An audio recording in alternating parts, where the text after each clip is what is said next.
let's talk about the base class, and we'll talk about this from the object browser as well as this derived class project within our object-oriented folder.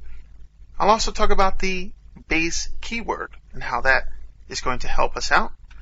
First of all, don't confuse this. This is just a name of my class here called base.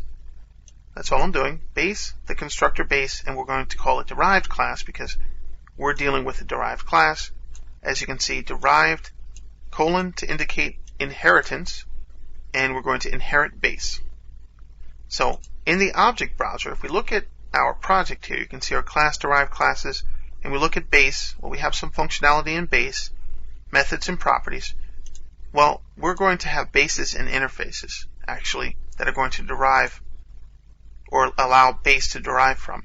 And that's going to be object, because object is the ultimate base class of all classes in the .NET framework. It's the root of the type hierarchy, as we're going to see. So our object is going to actually have this ability to work with the different members that we have of the system.object object, members of object. So these are the bases of base, and our derived class is going to inherit base. And it's the base class for our derived class. Alright, so that's the relationship, and as you can see, if we just collapse everything here, we have two classes here, and we have a class here that's going to allow us to actually instantiate a base. First base, we'll do it a second time. We'll get a spacer in here, and then we're going to create our derived class, and then we're going to get a member, work with a method from that derived class, and we'll call to actually. Let's just run it really quickly. So you can see we're calling the base class constructor. Then we're calling the base class custom constructor, and there's some sort of value there.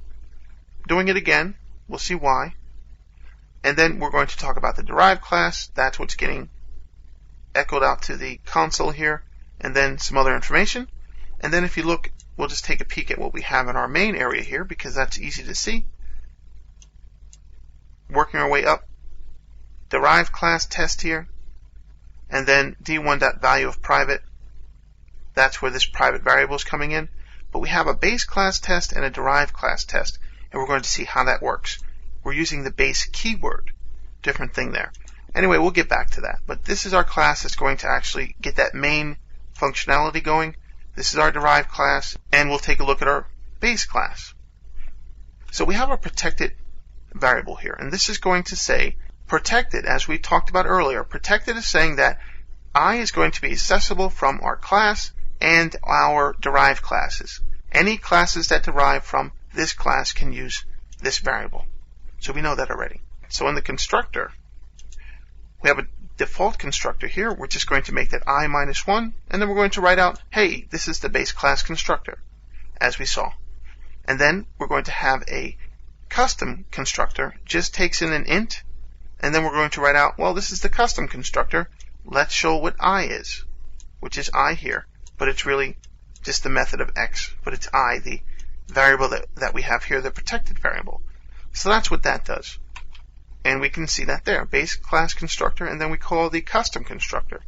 And if we look down in our code at the end in the client, you can see that we call the base default and the base custom, passing that variable in there, as we would because that's an int. So then we have a test function, which is just going to say, this is the base class test method, no big deal. We saw that output though. And then we have a test2. Don't worry about that for now. And when we look at our derived class, we derive from the base. We're going to have this funny looking base keyword here. This is going to allow us to call that custom constructor that has an integer for that particular parameter within that custom constructor. So we're actually calling the custom constructor for base 1000. So we're passing in 1000, and that's why you see base class custom constructor called here with 1000, because that's what we called.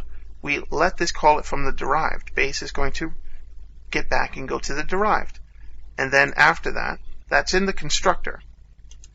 We're going to, at the bottom there, output the I am a derived class here with that 1000, because that value is based off of what we did with our custom. It's calling the custom constructor, but then afterwards, it's going to output this.